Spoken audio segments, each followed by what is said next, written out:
안녕하세요. 한국은행 조사국 아태경제팀 이나윤 조사역입니다. 안녕하세요. 한국은행 경제교육실 김병학 교수입니다. 신문이나 방송을 통해 경제성장률이라는 개념에 대해 많이 들어보셨을 텐데요. 오늘은 이런 경제성장률에 대해 공부해 보도록 하겠습니다. 경제성장률 측정의 기반이 되는 것이 국민소득인데요. 교수님, 국민소득이란 무엇인가요? 어떤 한 사람의 경제적 지위를 살펴볼 때는 그 사람의 소득을 살펴보고 기업 같은 경우에는 매출액이나 당기 순이익을 살펴봅니다. 그렇듯이 한 나라의 전체적인 경제 수준과 또 국민의 생활 수준을 살펴볼 때는 국민소득을 활용하고 있습니다. 그렇다면 국민소득은 어떻게 작성하나요? 현재 우리나라 국민소득 통계는 UN 등 국제기구에서 제시한 그 국민계정체계, 즉 시스템 오브 내셔널 어카운트라는 그 국제적 통일된 기준에 따라서 작성을 하고 있습니다. 대표적인 지표는 국내 총생산, 그로스 도메스틱 프로덕트가 있고 또 국민 총소득, 그로스 내셔널 인컴이라는 통계가 있습니다. 근데 두 개 중에서 GDP를 주로 많이 활용하고 있습니다. GDP는 국내 총 생산이니 생산 측면에서 집계한 것일 테고 GNI는 국민 총 소득이니 소득 측면에서 집계한 것 같은데요. 교수님, 이 두 지표의 차이에 대해서 좀 더 자세하게 설명해 주실 수 있을까요? GDP는 일정 기간 동안 한 나라 안에서 생산한 모든 재화와 서비스를 화폐 가치로 환산해서 더한 것이고요. GNI는 일정 기간 동안 한 나라 국민이 국내 또는 해외에서 벌어들인 소득을 전부 합친 것입니다. 즉 GDP는 그 한 나라 안에서 영토적인 측면에서의 생산물을 전부 더한 것이고 GNI는 한 국민이 벌어들인 소득을 전부 합친 것입니다. 그렇다면 국민소득의 지표로서 GDP가 보다 보편적으로 사용되는 이유가 있나요? 국민소득 통계에는 GDP 외에 GNI, 국민총소득, 또 국민총소득에서 감가상각비를 제외한 NNI, 국민순소득, 넷 내셔널 인컴, 또 내셔널 인컴에서 국민소득 등 다양한 통계가 있습니다. 그런데 GDP가 한 나라의 경제적 수준을 잘 나타내는 대표적인 총량 지표입니다. GDP가 일정 기간 동안 한 나라 안에서 새롭게 생산된 재화나 서비스의 가치를 시장 가격으로 평가하여 모두 더한 것이라고 설명을 해주셨는데요. 새롭게 생산한 재화와 서비스의 가치라는 부분과 시장 가격으로 평가한다라는 부분이 다소 모호한 것 같습니다. 이해를 쉽게 하기 위해서 그 자동차를 만들 때 철강이 투입됩니다. 근데 자동차도 최종 생산물로 계산하고 철강도 계산하면은 이중으로 계리가 되겠죠. 그래서 최종 생산물인 자동차만을 계산하고 철강은 계산하지 않습니다. 즉 부가가치들만 전체 합친 것이 GDP를 산출하게 되어 있습니다. 그리고 시장 가격으로라는 것은 시장에서 거래되는 가격이 객관적인 사실을 나타내기 때문에 시장 가격으로 평가된 것을 GDP에 반영을 해야 됩니다. 결국 GDP는 최종 생산물의 가치라고 보면 되겠네요? 그렇습니다. 최종 생산물의 가치로 볼 수 있고 이것은 또한 각 부가가치 전체의 합으로 볼 수 있습니다. 여기서 국민소득 3면 등가의 법칙이 나타나는데요. 최종 생산물의 가치를 전부 더한 거를 그 생산 국민소득이라고 하고 또 경제 주체들이 이것을 생산하기 위해서는 또 그 이자도 받고 임금도 받고 이윤도 받고 나타나고 이런 거를 분배를 받게 되는데 요거를 전체 합친 거를 분배 국민소득, 또 이런 최종 생산물을 가지고 투자를 하거나 또 소비를 하고 또 해외에 수출을 하지 않습니까? 그래서 요거를 지출 측면에서 봤다고 그래서 지출 국민소득. 요 세 개는 보는 관점에만 다르지 다 같은 가치를 나타내고 있습니다. 이래서 이것을 국민소득 3면 등가의 원칙이라고 하고 있습니다. 단순하게 생각하면 제조업이 발달한 나라일수록 GDP가 더 클 것 같은데 맞나요? GDP를 산업별로 이렇게 분류를 하면은 농림업, 관공업, 전기, 가스, 수도업, 또 건설업, 서비스업 이렇게 5개로 분류를 하고 있습니다. 그런데 이제 경제가 발전할수록 제조업보다는 그 서비스업 쪽의 부가가치가 굉장히 큽니다. 예를 들어서 영화 하나를 제작을 하면은 그 자동차 수천 대를 제작하는 것과 같은 그런 부가가치를 나타낼 수 있습니다.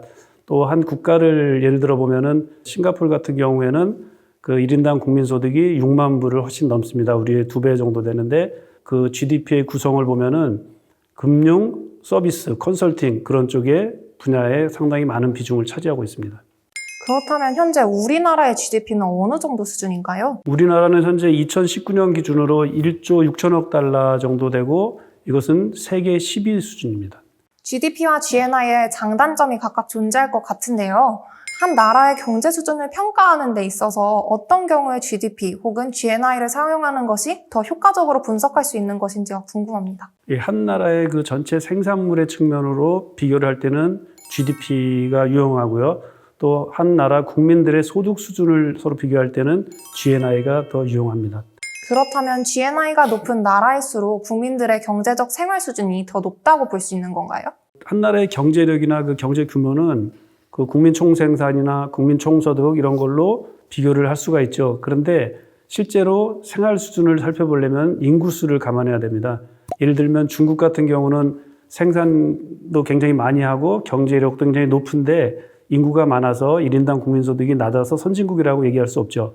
그렇지만 스위스 같은 데는 그 경제력 규모는 작지만 인구가 적어서 1인당 국민소득이 상당히 높은 수준으로 선진국으로 나타나고 있습니다. 최근에 유엔 산하의 지속가능 발전 해법 네트워크라는 기관에서 발간한 2020년 세계 행복 보고서에 따르면 우리나라의 행복 지수가 전년도에 비해 7계단 하락한 61위를 기록했다더라고요. 풍요로운 삶도 좋지만 1인당 GNI 38위에 비하면 상당히 씁쓸한 것 같습니다. 소득이 많다고 해서 복지나 삶의 만족이 높다고 할 수는 없는 거겠죠? 예, 1인당 국민소득이 경제적인 수준을 나타내는 지표는 맞습니다. 그런데 복지 후생 수준을 정확히 판단하는 데는 많은 한계가 있습니다. 예를 들어서 산업화가 진전되면서 또 교통 혼잡과 또 공해, 그 다음에 그 오염 이런 것들이 그 많은 우리들에게 복지 후생에는 나쁜 영향을 주지만 국민소득에는 반영되지 않고 있습니다. 이런 것을 외부 불경제 효과라고 합니다. 그래서 행복지수와 같은 새로운 지표들이 생겨나고 있는 건가 보네요? 예, 맞습니다.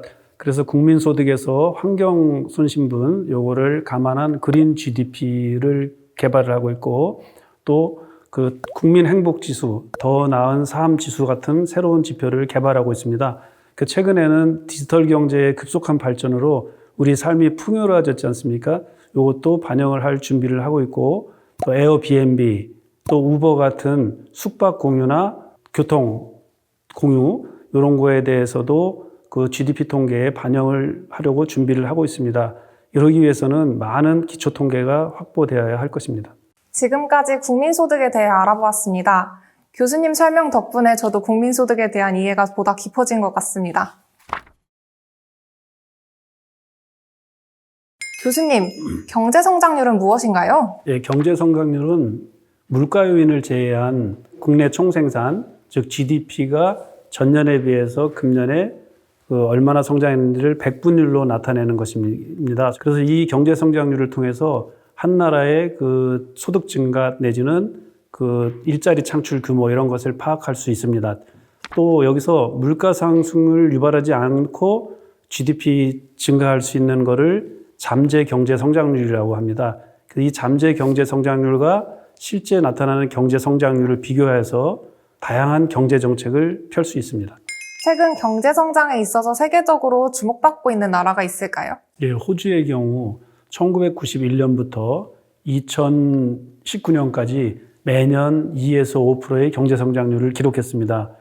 그런데 호주 같은 경우는 풍부한 천연자원과 또 지정학적인 유리한 위치도 그 영향을 주었지만 또 1990년대 말 우리나라를 포함한 아시아 외환위기와 2008년도에 그 금융위기 때에도 굉장히 그 양호한 경제 성장률을 기록했습니다. 이렇게 그 양호한 경제 성장률을 기록한 것은 그 정부의 재정 정책과 또 중앙은행의 통화 정책에 대해서 경제 주체들이 굉장히 신뢰성을 보였기 때문입니다. 그러나 지금 최근에는 다만 두 번에 의한 큰 화재와 보건 위기로 아쉽게도 마이너스 성장을 기록하고 있습니다. 우리나라는 과거 30여 년간 연평균 7%의 높은 성장률을 기록했다고 알고 있는데요. 2에서 5%의 속도로 성장해온 호주에 비하면 상당히 빠른 속도로 성장해온 것 같습니다. 예, 맞습니다. 그 7% 성장률은 그 경제 규모가 10년 만에 2배가 되었다는 얘기입니다. 굉장히 경이로운 기록이죠. 우리나라가 다른 국가들에 비해 유달리 빠르게 성장할 수 있었던 원동력이 무엇인가요? 예, 우리나라는 농업국에서 공업국으로 변할 때 선진국은 100년 이상 걸렸는데 40년 만에 그것을 달성을 했습니다. 여기에는 이렇게 빠르게 경제 성장한 데는 정부의 효과적인 경제 발전 전략이 있었고 또 추진력, 강력한 추진력이 있었고 또 부지런한 국민성, 그리고 교육열, 그리고 마지막으로는 벤치마킹에서 선진국을 보고 따라하기 이런 요인에 의해서 우리가 빠르게 성장을 한 것으로 보입니다. 하지만 2011년도에 3.7%의 성장률을 기록한 이후로 계속 3% 안팎의 경제 성장률을 기록하고 있는데요. 경제가 성숙기에 접어들수록 경제 성장률이 둔화된다고 하던데 이 상관관계가 어떻게 되는 건가요? 경제 성장은 노동, 자본, 토지 등 천연자원을 구성해서 경제 규모가 늘어나고 있는 것입니다. 그리고 거기다 기술 진보가 또 가만히 되죠. 그런데 경제 발전 초기에는 노동, 자본 이런 것들을 가지고 투입량에 의존해서 경제 성장이 이루어지는데 아시겠지만 토지 등 천연자원 또 노동, 자본은 한계가 있습니다. 더 이상 거기에 대해서 규모가 늘어나는데 또 한계가 있기 때문에 성숙 단계에 이르러서는 그 기술 진보가 가장 중요합니다. 그럼 말씀해주신 대로라면 우리나라가 앞으로 지속적으로 성장해 나가기 위해서는 기술 진보가 더 필요하겠네요? 예, 맞습니다. 기술 진보를 위해서는 연구 개발하고 인력 개발이 중요합니다. 여기에 많이 투자를 해야 되겠습니다.